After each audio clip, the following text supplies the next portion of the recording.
आज जिस हॉल में हम बैठे हैं वो शोहदाए जमहूरियत, उस हॉल का नाम ही हम कहें शोहदाए जमहूरियत, इसके इर्द गिर्द जो हैं वो सारे शहीद जो 18 अक्टूबर 2007 का सानिया कारसाज हुआ, ये शोहदा जो हैं ये उनको खराज अकीदत उन शोहदा को आज इस हॉल में है। और आज जो हमारा इवेंट हुआ, इधर हमारी जो मीटिंग हुई वो इतलात सेक्रेटरीज़ का इजलास हुआ, और उसमें जो इधर कराची में 18 अक्टूबर पर जो PDM जो तहरीक का आगाज़ हुआ है जमहूरियत के लिए इस मुल्क में, और इस मुल्क को बचाने के लिए, इस मुल्क की जो जड़ें कमज़ोर की जा रही हैं उसको बचाने के लिए जो तहरीक का आगाज़ हुआ है, उस तहरीक का पहला जलसा गुजरांवाला में होगा 16 तारीख को, और उसके बाद जो दूसरा जलसा होगा वो पाकिस्तान का मरकज़ी शहर, हमारा फाइनेंशियल कैपिटल, और जिस कैपिटल की जमहूरियत के लिए भी कुर्बानियाँ हैं, 18 अक्टूबर को होगा। और आज ये हमने उस हवाले से मीटिंग की। 18 अक्टूबर की इस वक्त अब दूसरी भी तारीख़ बन रही है। दो इवेंट्स साथ साथ एक ही दिन में होंगे। एक इवेंट जो पाकिस्तान पीपल्स कई सालों से 13 सालों से मनाते आ रहे हैं, वो हम अपने शहीदों को खराज अकीदत पेश करेंगे। जमहूरियत के लिए जिनकी कुर्बानियाँ हैं उनको भी खराज तहसीन पेश करेंगे। शहीद मोहतरमा और शोहदाए जमहूरियत को खराज तहसीन पेश करेंगे। और उस मौके पर इस मुल्क की सियासी क़यादत जो पाकिस्तान में हकीकी जमहूरियत को फ़रोग़ देना चाहती है, उसमें यकीन रखती है, जो PDM के रूए रवां 11 जमातें हैं वो भी यहाँ होंगी, और ऑफ़ कोर्स हमारे चेयरमैन बिलावल भुट्टो ज़रदारी जिनका मरकज़ी किरदार था इस अलायंस बिल्डिंग में, वो भी यहाँ होंगे और आपसे ख़िताब करेंगे। इस वक्त जो मुल्क के हालात हैं और जो 2007 जब सानिया कारसाज हुआ, उनमें कोई ज़्यादा फ़र्क नहीं है। उस वक्त शहीद जमहूरियत मोहतरमा बेनज़ीर भुट्टो उस वक्त की हाइब्रिड हुकूमत का ख़ात्मा करने और मुल्क में जमहूरियत बहाल करने निकली थी, और ये पहला कदम था एक जलावतनी के कई सालों के बाद। ये पहली बार जब मुल्क में आई तो कराची के हवाई अड्डे पर उतरी, और ये जो कारवान जमहूरियत है वहाँ से वो शुरू हुआ। आज भी हमारे नौजवान चेयरमैन बिलावल भुट्टो ज़रदारी बाकी सियासी जमातों के साथ मिलकर इस हाइब्रिड हुकूमत का ख़ात्मा करने निकले हुए हैं। इस हाइब्रिड हुकूमत, ये जो नया पाकिस्तान है, ये हम इस वक्त ये साबित हो गया है 2-2.5 साल में कि ये पाकिस्तान के साथ नया फ्रॉड था। ये नया पाकिस्तान चोरों का, डाकुओं का, लुटेरों का और माफियाओं का मजमा है। ये बात साबित हो चुकी है। आज सिर्फ आप एक नुक्ते को उठाएं कि इस वक्त मुल्क में जो कमर तोड़ महंगाई है, चीनी की कीमत आप देख लें 110 रुपये किलो, आटे की कीमत आप देख लें 75 रुपये किलो, बिजली आप नहीं ख़रीद सकते 20 रुपये यूनिट। ये जो प्राइसेस हैं, इससे मैं समझती हूँ कि पाकिस्तान का हर घर, पाकिस्तान का हर कारखाना, पाकिस्तान का हर खेत जो है, कोई इसमें से नहीं चल सकते। घर का खर्च नहीं चल सकता, खेत हमारे वीरान हो गए हैं, कारखाने हमारे वीरान हो गए हैं। इसलिए बहुत ज़रूरी है कि इस नए पाकिस्तान के फ्रॉड को दफन करना है, और ये दफन उसी वक्त होगा जब हमारा सियासी इत्तेहाद जो है वो निकलेगा।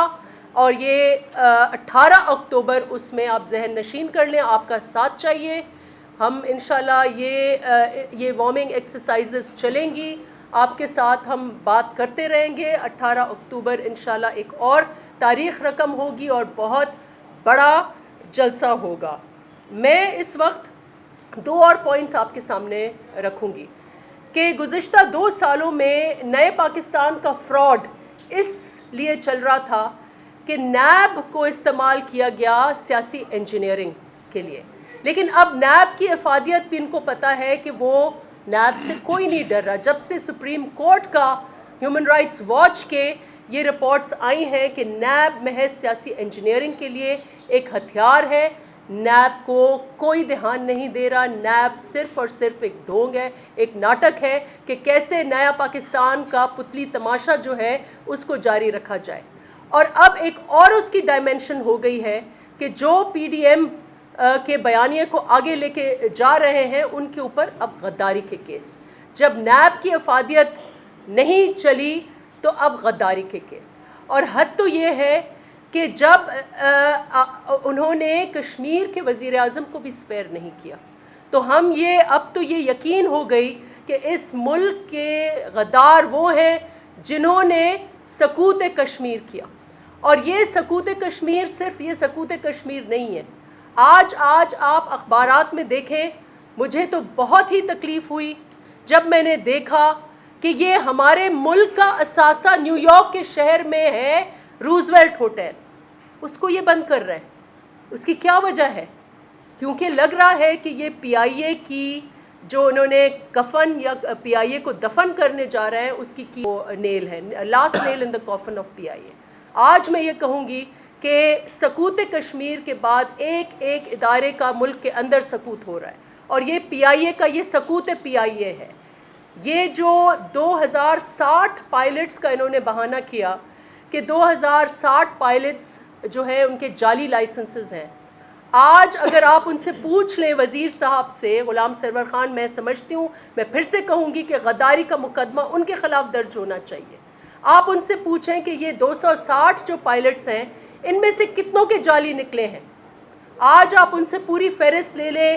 مجھے جو پتا ہے 260 پائلٹس میں سے 22 کے خلاف صرف وہ قدم اٹھا سکے ہیں، وہ بھی ان کے پاس ان کے بھی ثبوت نہیں ہے. 4 یا 5 کے خلاف ڈسپلنری ایکشن ہوئے ہیں.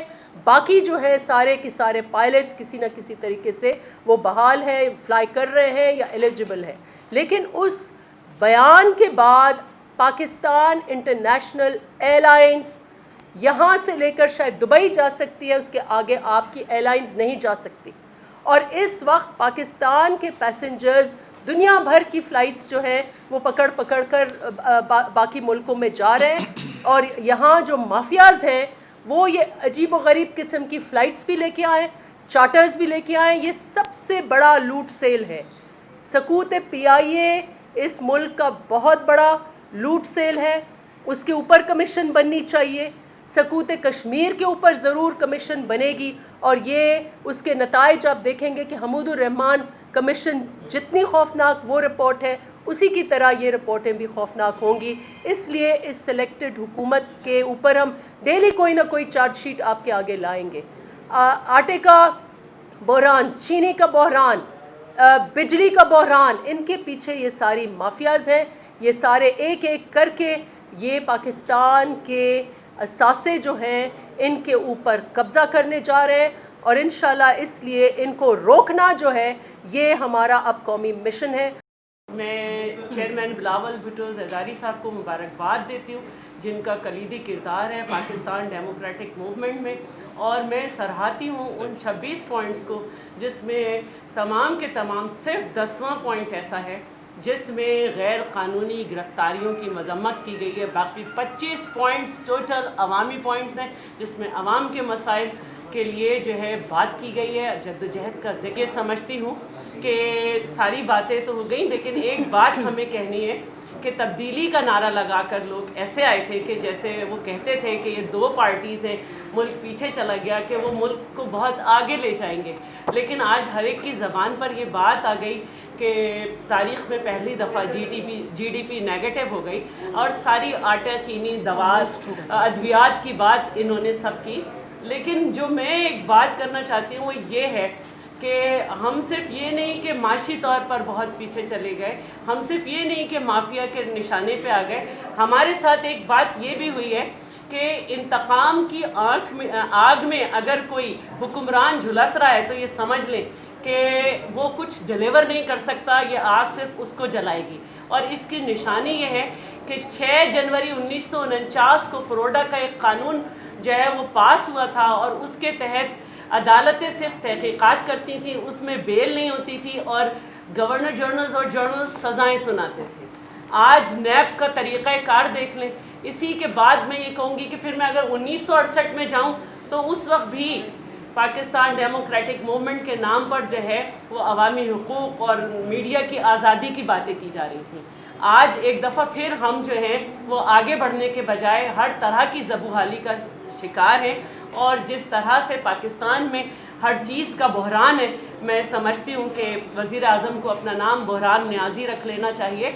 और ये बार बार बात की जा रही है कि ये PDM बनने से घबरा गए हैं, अब ये हमें बता रहे हैं कि कोविड-19 से भी आप नहीं डर रहे, किस तरह निकल रहे हैं। हम भी इनको ये बताना चाहते हैं कि ICAVID-18 सबसे ज़्यादा ख़तरनाक है और हमें उससे लड़ना है। अच्छा, ये नफीसा शाह साहिबा बता दें कि पीपल्स पार्टी वफाकी हुकूमत के खिलाफ एहतजाज करने जा रही है, जबकि सिंध में पीपल्स पार्टी के खिलाफ एहतजाज हो रहा है एक मुतनाज़ा NOC देने पर। जब आप लोग अपोजिशन में होते हैं तो इन्हीं जजीरों पर सियासत करते हैं, रैलियाँ निकालते हैं, मुखालफत करते हैं। मैं बात कर रहा हूँ 2006 की। लेकिन जब आप खुद हुकूमत में होते हैं तो NOC जारी करके, और वो भी चोर दरवाजे से, पता ही नहीं चलता, वफाकी हुकूमत को एक जवाब फराहम करते हैं ताकि वो ऑर्डिनेंस निकालें। अब जो है वो इमरान खान की तरह यूटर्न लेकर पीपल्स पार्टी फिर अपोजिशन पे खड़ी है। तो ये क्या हो रहा है, किस तरह की सियासत कर रहे हैं? जिनके लोग भी तो आपके ऊपर इस वक्त फरियादी हैं। देखें, बहुत अहम इशू है और जैसे मैंने कहा कि इस वक्त जो कब्ज़ा खोर जो फ्रॉड नया फ्रॉड जो इस वक्त पाकिस्तान के साथ हो रहा है, तो वो एक एक कभी सकूत कश्मीर हो जाता है, सकूत PIA हो जाता है और अब सिंध के वसाइल पर वो कब्ज़े करने की कोशिश कर रहे हैं। देखें, पीपल्स पार्टी इसमें बिल्कुल क्लियर है। वो चेयरमैन बिलावल भुट्टो जरदारी का आपने बयान देखा होगा, तो उन्होंने ये कहा कि ये आइलैंड्स का ऐसा कब्ज़ा है जैसे मोदी ने कश्मीर का कब्ज़ा किया था। तो इससे ज़्यादा स्ट्रॉन्ग बयान जो है वो किसका आया है? तो आपके डाउट बिल्कुल नहीं होना चाहिए। हम वो जमात हैं जिसने पाकिस्तान की वफाक से लेकर सूबों के हुकूक और सूबों की टेरिटोरियल जुरिस्डिक्शंस पर हमने समझौता नहीं किया।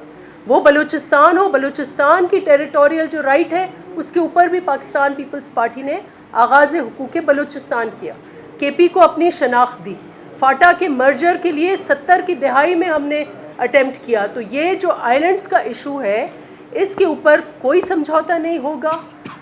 अगर सिंध हुकूमत की तरफ से उन्होंने जो वहाँ के कौन सा इदारा था जिन्होंने लिखा कि इसका लैंड यूज़ हमें इसको आप इस्तेमाल करने दें, तो उसमें उन्होंने क्लियर जो है उसमें बताया कि ये हमारी जो है मकामी लोगों का उसमें ख्याल होना चाहिए और सिर्फ लैंड यूज़ की इजाज़त थी। उसमें हरगिज़ ये इजाज़त नहीं थी कि आप इसमें आइलैंड अथॉरिटी बनाएंगे, आप इसके ऊपर कब्ज़ा करेंगे, आप उसके ऊपर हाई राइज़ बनाएंगे।